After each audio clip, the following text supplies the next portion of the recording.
He was everything America wanted to believe in. A brilliant engineering student, a devout Mormon, a man who smiled at his professors, helped his neighbors, and paid his taxes on time. Nobody suspected Ji Chaoqun. That was exactly the point. But here's what doesn't add up. This mild-mannered student from Beijing was simultaneously compiling covert intelligence reports on American defense contractors for one of the most secretive and ruthless spy agencies on the planet. And for years, nobody noticed. So how does a young man go from cramming for exams in Chicago to running covert operations for China's Ministry of State Security? How did he nearly pull it off? And what one catastrophic mistake finally brought everything crashing down? There's something else, something the headlines didn't tell you. Ji Chaoqun's case wasn't just about one man, one handler, and a bag of cash. It was a window, a rare, unobstructed window, into a recruitment machine so vast, so patient, and so deeply embedded in the fabric of Western society that investigators who worked the case described it as, quote, the tip of an iceberg we may never fully see. This is not a story about a villain. It's a story about a system and a young man who said yes when he should have said nothing at all. Ji Chaoqun did not grow up wanting to be a spy. That part matters, because the most dangerous agents are never the ones who seek the darkness. They're the ones the darkness finds. Born in China in the late 1980s, Ji was, by all accounts, exceptional. Sharp, disciplined, technically gifted. He moved through China's notoriously brutal academic pipeline, a system that doesn't reward creativity so much as it rewards endurance, precision, and an almost mechanical capacity to perform under pressure. Ji performed. He excelled in mathematics, in engineering, in systems thinking. He was the kind of student that institutions notice, and in China, when the right institutions notice you, they don't always let go quietly. But to understand Ji Chaoqun, you have to understand where he came from, not just geographically, but culturally. China in the late 1990s and early 2000s was a country being remade in real time. Economic growth was explosive. Nationalism was carefully cultivated. And for young people with the right skills and the right scores, the message from the state was unmistakable. Your success is China's success. Your talent belongs to something larger than yourself. That framing, that your gifts are not entirely your own, is not unique to China. But in certain institutions, in certain conversations, that idea is weaponized.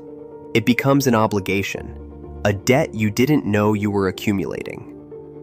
By his early 20s, Ji had earned something remarkable: a place at the Illinois Institute of Technology in Chicago, an electrical engineering program, a legitimate, prestigious, genuinely hard-won opportunity. For a young man from Beijing, this was more than education. It was a future. It was possibility. It was the kind of life that, once glimpsed, becomes very difficult to walk away from, or to risk losing. And that vulnerability, the desperate human desire to protect a bright future, is exactly what intelligence recruiters are trained to find. The question that federal investigators would later spend years trying to answer wasn't whether Ji was recruited. The evidence for that was ironclad. The question was this: at what point did Ji Chaoqun stop being a student and start being an asset? Somewhere between Beijing and Chicago, Ji Chaoqun's story took a turn. And the details of that turn are almost mundane in how transactional they are, which makes them far more disturbing than any Hollywood thriller.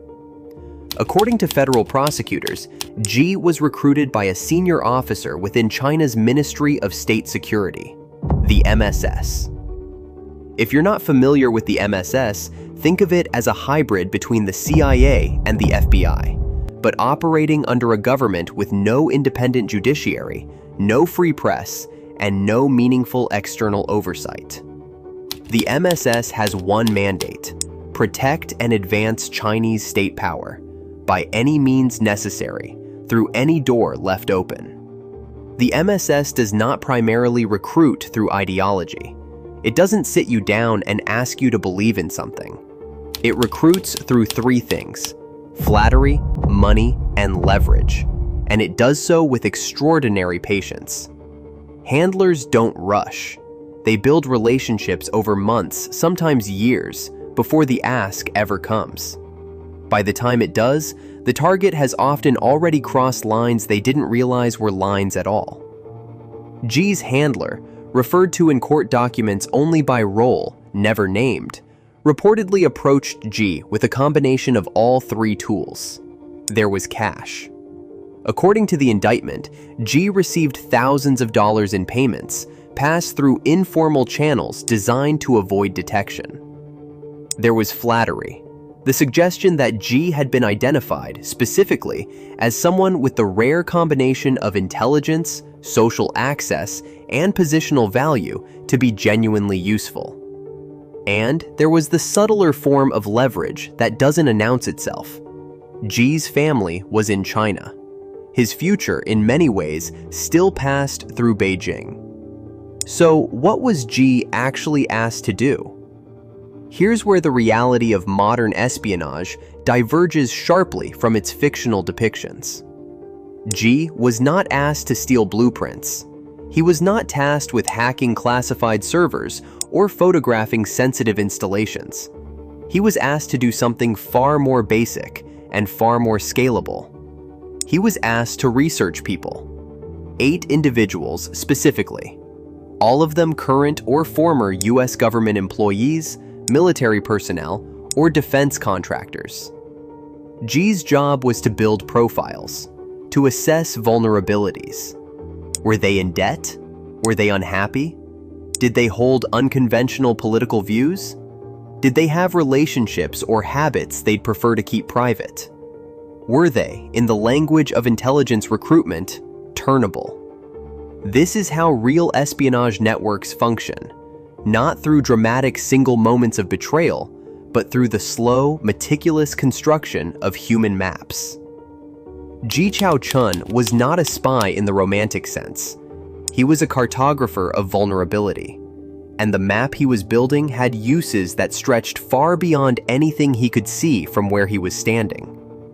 But hold that thought, because the thing that would later haunt this case, the thing investigators couldn't fully resolve, was the question of what Ji knew about the bigger picture. Did he understand the full architecture of what he was feeding into? Or had his handler been careful, surgical, deliberately compartmentalized in what he revealed? Because there's a principle in intelligence tradecraft that is both elegant and brutal. You only tell an asset what they need to know to do their job. Everything else is a liability. Which means Ji Chaoqun may have been one small, precisely cut piece of a puzzle he was never shown in full. To understand how Ji Chaoqun operated for as long as he did, you have to understand his cover. And his cover was almost too good to have been constructed, because in the most important ways, it was real. Ji genuinely studied engineering. He genuinely attended lectures, submitted assignments, sat exams. He built a social world in Chicago that was authentic in its texture. Friends, routines, shared interests. He was not performing the life of a normal person. He was living it, simultaneously. This is the aspect of his case that most unsettles counterintelligence professionals. Not because it's unique, but because it's a model. The most effective cover is not a fabrication. It's a real life, with one hidden layer. Because real lives don't trigger suspicion. Real lives don't produce inconsistencies that trained observers can detect. Real lives are the perfect disguise because they require no maintenance. And then there is the detail that has attracted the most scrutiny and the most speculation. Ji Chaoqun converted to the Church of Jesus Christ of Latter-day Saints. He became, by all accounts, a practicing Mormon. Now, intelligence analysts are careful not to reduce religious conversion to pure strategy. Genuine belief and strategic calculation are not mutually exclusive, and we should be honest about the limits of what we can know about another person's interior life. But what is objectively, factually true is this. The Mormon community in the United States has a profound and well-documented relationship with government service. The CIA, the NSA, the DIA, the State Department, all of them have historically recruited heavily from the LDS community. The reasons are practical and well understood. Mormons are disproportionately multilingual. They are trained from a young age in door-to-door social engagement. They tend to live clean, structured lives that pass background checks easily. They build tight, trusting community networks that span continents. For a foreign intelligence service seeking to map potential recruits within the American national security apparatus, embedding an asset in an LDS community is not incidental. It is strategic. Whether Ji's conversion was an instruction from his handler or a personal decision that his handler recognized and exploited, we don't know. The outcome, however, was the same either way. Ji was also, by multiple accounts, an avid gamer. He socialized through gaming communities, through the shared vernacular of that world, through the particular kind of easy intimacy that builds between people who spend hours together in virtual spaces. He was, in the language of his peers, normal, likable, not memorable in any alarming way. And here is the question that those who knew him, who genuinely liked him, have had to sit with in the years since his arrest. Was any of it real? Were the friendships genuine underneath the mission? Could a person live that kind of double existence and still have something authentic in the parts that weren't assigned? There are no clean answers to that. Only the uncomfortable reality that Ji Chaoqun was not the spy of popular imagination. Cold, calculating, visibly other. He was warm. He was present. He was, to the people around him, simply a friend. Right up until someone started watching him back.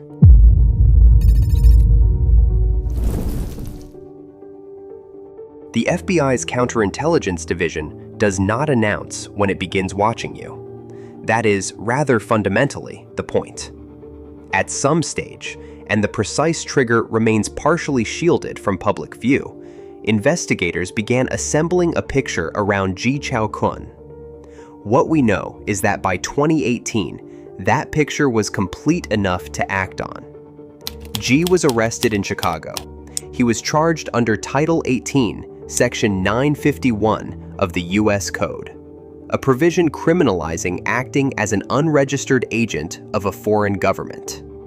Not espionage, technically, but a charge that carries serious weight, and one that prosecutors had chosen with care. The evidence was extensive and methodical. Text messages between Ji and his handler, financial records documenting the cash payments, the background reports themselves, the actual intelligence product that Ji had compiled and transmitted, forensic reconstruction of the communication channels, the full architecture of the operation, piece by piece, rebuilt from the digital and financial traces that Ji had not been careful enough, or perhaps not trained enough, to fully erase. And this is where the case becomes a study in the gap between recruitment sophistication and operational security. The MSS's recruitment methodology, the patience, the psychological precision, the use of a genuine life as cover, was genuinely impressive. But Ji's tradecraft, the day-to-day operational hygiene of actually running an intelligence operation, was not at the same level. He used channels that left records. He received money in ways that left trails. He was, in the end, an engineer recruited to do an intelligence officer's job, without an intelligence officer's full training.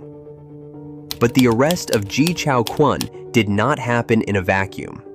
It landed at the center of one of the most significant shifts in American counterintelligence posture in a generation.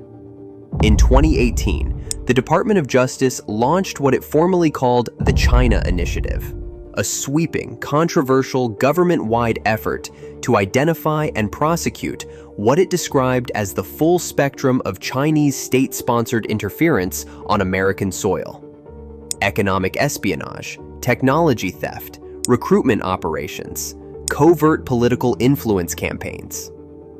The China Initiative would eventually be criticized and ultimately wound down amid concerns that it had cast too wide a net, that it had fueled racial profiling of Chinese American scientists and academics, that it had conflated legitimate academic exchange with state espionage in ways that damaged both civil liberties and scientific collaboration. Those criticisms were serious and deserve weight. But Ji Chaoqun's case was not ambiguous. The evidence was direct. The handler was real. The payments were documented. The targets of his research were identifiable human beings whose vulnerability had been assessed and reported to a foreign spy service without their knowledge or consent. Ji Chaoqun was, in the framing of the DOJ at the time, the human face of the China Initiative. Young, educated, embedded, trusted by his community, invisible to almost every standard detection mechanism. He was the proof of concept for a recruitment strategy that had been running quietly for longer than most Americans knew to be concerned about. And yet, even as his trial approached, even as the evidence mounted and the legal outcome became increasingly clear, one question continued to surface in the reporting, in the courtroom analysis, in the conversations of people who had studied the case closely. A question the law could not answer, and the verdict could not resolve. Was Ji Chaoqun a willing architect of deception, or was he a young man who had been handed a life he couldn't fully refuse, and then couldn't find a way out of? In 2022, Ji Chaoqun was convicted on all counts. He was sentenced to 8 years in a federal prison. The case closed. The file was stamped. Justice, in the formal and procedural sense of that word, was served. But the story doesn't end there.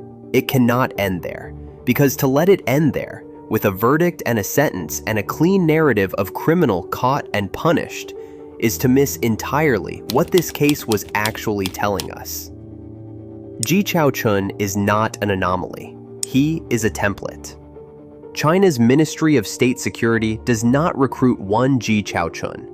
It recruits at scale, across decades, across continents, through a methodology refined through generations of practice. It recruits through university scholarship programs, through professional networking platforms, through the subtle pressure of family connections that remain inside China's borders and therefore inside China's reach.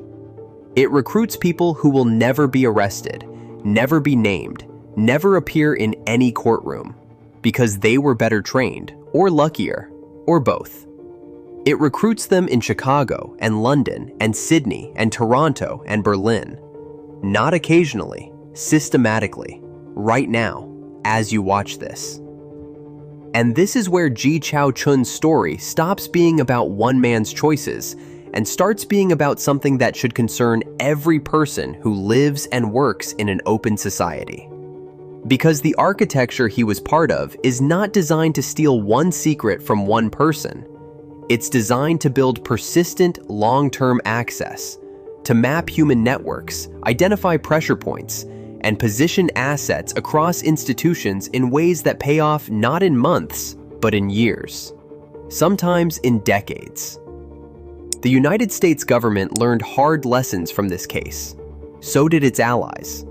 The Five Eyes intelligence community, the US, the UK, Australia, Canada, New Zealand, has since issued unprecedented joint public warnings about Chinese intelligence operations, specifically targeting universities, research institutions, and diaspora communities. That kind of public disclosure is historically unusual. It signals a level of concern that had moved well beyond the classified world and into the domain of public urgency. But here is the tension that no policy response has fully resolved, and perhaps cannot. The same openness that makes Western universities vulnerable to recruitment operations is what makes them extraordinary engines of knowledge, collaboration, and discovery. The same cultural trust that made Ji's cover so effective is also what makes open societies worth protecting. You cannot strip out the vulnerability without stripping out the thing the vulnerability is attached to. And then there is Ji himself. 8 years. A prison sentence in a country he once chose as his future. He arrived in America with a student visa and the kind of ambition that doesn't need to announce itself. It just works, quietly, relentlessly, toward something better. He was 20-something, brilliant, and standing at the beginning of a life that held genuine promise. What happened to that version of Ji Chaoqun? Was he already gone by the time the handler made contact? Or did he persist, somewhere beneath the mission, beneath the reports, beneath the double life? A person who wanted something simpler and never quite found a way to say so. We will probably never know. What we do know is this. The Ministry of State Security, which recruited Ji, trained Ji, directed Ji, and paid Ji, suffered no meaningful consequence from his arrest. The handler was never named in public, was never charged, was never extradited, is in all likelihood still working, still identifying, still recruiting. Because to the MSS, Ji Chaoqun was not a colleague. He was not a comrade. He was a resource. And when a resource is compromised, when the case goes wrong and the arrest comes, you do not mourn it. You learn from it. You adjust the methodology. You find the next student with the next visa and the next useful social network, and you begin again. Ji Chaoqun thought he was chosen. He thought he was special, that out of all the young engineers from all the universities in all the cities in the world, he had been seen and selected for something meaningful. And maybe that belief, that seductive feeling of mattering to something larger than yourself, is what kept him going when the rational mind should have been screaming for an exit. What he was, in the cold arithmetic of state intelligence operations, was expendable. A unit of output. A line in a report that someone, somewhere, read and then moved past. He arrived in America with everything ahead of him, a mind calibrated for precision, a future genuinely open.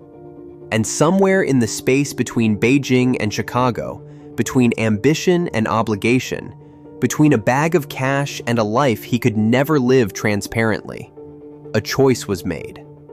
Or perhaps the choice was made for him, and what he did was simply fail to refuse it. In the end, that may be a distinction without a difference. The law treats it as a distinction that matters enormously. And the Ministry of State Security treats it as a distinction that doesn't matter at all. 8 years. That is what Ji Chaoqun's yes cost him. What it cost the people who asked is nothing, absolutely nothing. And they are already asking someone else.